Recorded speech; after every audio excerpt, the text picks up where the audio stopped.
کتنی دیر مسواک کرنا سنت ہے؟ وضو میں مسواک کا دورانیہ سنت کے مطابق کتنا ہے؟ شمس خان پشین سے۔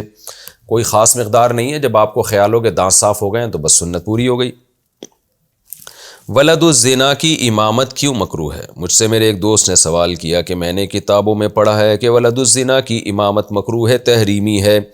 تو میرے دوست کا کہنا تھا کہ اس میں تو باپ قصوروار ہے، بچے کی تو کوئی غلطی نہیں ہے، تو اس کی امامت کو مکروہ ہے، تحریمی کیوں کہا گیا ہے؟ محمد ریاض انڈیا سے۔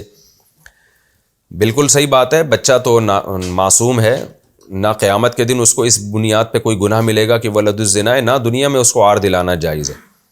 تو لیکن اس کی امامت اس لیے مکروہ ہے کہ یہ چند عہدے ایسے ہوتے ہیں کہ اس میں جب تک لوگوں کی اس کی طرف طبیعت مائل نہ ہونا تو یہ عہدہ کسی کے حوالے نہیں کیا جا سکتا۔ لیڈر ہمیشہ انسان یہ چاہتا ہے کہ ایسے شخص کو دیکھے جس سے لوگوں کے دل میں اس کی عظمت ہو، تاکہ جو ہے اس کی مثال ایسے جیسے نبی صلی اللہ علیہ وسلم دوسرے ملکوں میں جو سفیر بھیجتے تھے نا، تو بڑے اٹریکٹیو اور بڑے خوبصورت ہوتے تھے، پرسنالٹی ہوتی تھی، تاکہ جب وہ پیغام لے کر جائیں گے تو لوگ اس پیغام کو غور سے سنیں گے۔ جو صحابہ ذرا صورت کے اچھے نہیں تھے، یا ان میں اسپیکنگ پاور زیادہ نہیں تھی، یا وہ قد کے چھوٹے تھے، تو ان کو عام طور پر آپ صلی اللہ علیہ وسلم نے سفیر نہیں بنایا۔ اب وہ کہہ سکتے تھے کہ بھئی اس میں ہمارا کیا قصور ہے کہ ہماری صورت زیادہ اچھی نہیں ہے۔ تو بات یہ ہے کہ دنیاوی معاملات جو ہوتے ہیں نا، دنیاوی معاملات، ان میں یہ نہیں دیکھا جاتا کہ کوئی عیب آپ کے اندر ہے تو اس میں آپ کا قصور ہے یا نہیں ہے، بلکہ اس میں یہ دیکھا جاتا ہے کہ عوام پر اس کا اثر کیا پڑے گا۔ تو ہم نے تو چونکہ عوام کو قائل کرنا ہے نا، تو جس چیز کو عوام بہتر سمجھتی ہوگی تو اسی کو عوام کا لیڈر بنایا جائے گا، عوام کا مقتدی بنایا جائے گا، تاکہ لوگ اس کی بات مانیں۔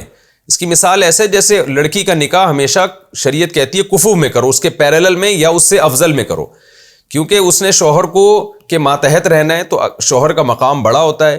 تو اگر وہ شوہر جو ہے خاندانی اعتبار سے، مالی اعتبار سے اس سے کمتر کا ہوگا نا، تو عورت ذہنی طور پر اس کو اپنا آقا تسلیم نہیں کرے گی، ذہنی طور پر اس کے ماتحتی میں آئے گی نہیں وہ، تو وہ پھر جو ہے نا چلے گا نہیں سیٹ اپ۔ اب کوئی کہے کہ اس میں بدصورت لڑکے کا کیا قصور ہے، یا اس میں جناب غریب لڑکے کا کیا قصور ہے، تو بھائی ہم نے کب کہا آپ کا قصور ہے؟ دنیا کا نظام چلانے کے لیے گاڈ گفٹڈ صلاحیتوں کو بھی دیکھا جاتا ہے۔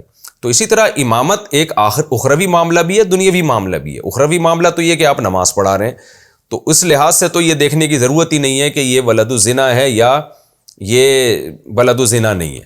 لیکن ایک دنیاوی معاملہ بھی ہے، لوگ آئیں گے آپ کے پیچھے نماز پڑھیں گے، اگر لوگوں کے ذہن میں یہ ہوگا کوئی عیب ہوگا تو لوگ پھر ذہنی طور پر اس کو ایز اے امام قبول نہیں کریں گے۔ تو ولد الزنا ہونا بھی ایک عیب ہے، اگرچہ اس عیب پر کوئی گناہ نہیں ملتا، جیسے کوئی معذور پیدا ہوا یہ عیب ہے، حالانکہ اس عیب پہ گناہ نہیں ملے گا اس کو۔ کوئی کالا نیلا پیلا پیدا ہو گیا، کوئی عیب، یعنی کالے سے مراد بہت ہی بدصورت کوئی پیدا ہو گیا، کالے بدصورت نہیں ہوتے، کچھ ہوتے بھی ہیں، کچھ خوبصورت بھی ہوتے ہیں، لیکن کوئی ایسا بدصورت پیدا ہو گیا تو یہ بھی ایک عیب ہے، اگرچہ اس میں کوئی قصور نہیں ہے اس کا، لیکن یہ کہ دنیاوی لحاظ سے تو ہے نا۔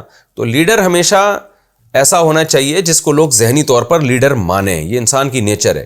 اس کی میں ایک آسان مثال دیتا ہوں۔ دیکھیں فوج میں جب کوئی کمیشن آفیسر بھرتی ہونے کے لیے جاتا ہے نا، تو پرسنالٹی بہت دیکھی جاتی ہے اس کی، حالانکہ ہو سکتا ہے قابلیت اس شخص میں زیادہ ہو جس کی پرسنالٹی نہیں ہے، لیکن کیوں پوری دنیا میں ایک آرمی میں ایک اصول ہے کہ بھئی پرسنالٹی، اس لیے کہ جو ماتحت فوجی ہے نا، وہ جب تک سامنے والے کی پرسنالٹی نہیں ہوگی اس کو ایز اے لیڈر اپنا آفیسر تسلیم نہیں کریں گے، وہ ذہنی طور پر انسان آمادہ نہیں ہوتا۔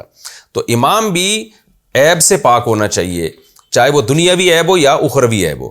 تو دنیاوی عیب میں جیسے کوئی فالج زدہ ہے یا کوئی اور ایسا کوئی مسئلہ ہے، تو لوگ چاہتے ہیں کہ امام ہمارا دیکھنے میں بھی اچھا ہو۔ اب یہی وجہ ہے کہ علماء نے لکھا ہے کہ دو امام دینداری میں ایک جیسے ہیں، تو ان میں جو خوبصورت امام ہوگا وہ زیادہ لائق ہوگا کہ اس کو مسجد کا امام بنایا جائے بدصورت کی نسبت۔ اب آپ کہیں بدصورت کا کیا قصور ہے، تو بھائی کس نے کا قصور ہے، لیکن خوبصورت میں اٹریکشن زیادہ ہوگی تو لوگ اس کی عقیدت محبت اس سے زیادہ کریں گے، اس سے لوگوں کو دینی فائدہ زیادہ ہوگا۔ تو یہ جو اصول فقہا نے بیان کی ہے نا کہ امام میں یہ عیب نہ ہو، یہ اس میں دنیاوی عیب بھی ہیں، اخروی عیب بھی ہیں۔ تو اس کا مقصد یہ نہیں ہوتا کہ وہ بندہ غلط ہے، مقصد یہ ہوتا ہے کہ عوام اس کو as a leader, as a امام تسلیم کرے، کیونکہ عوام کے دل میں جب امام کی محبت ہوگی تو اس سے ان کو فائدے زیادہ ہوں گے. نہیں ہوگی محبت تو فائدے کم ہوں گے. تو ہر وہ چیز جو لوگوں کے دل میں محبت میں رکاوٹ کا ذریعہ بن سکتی تھی اس سے منع کیا گیا ہے.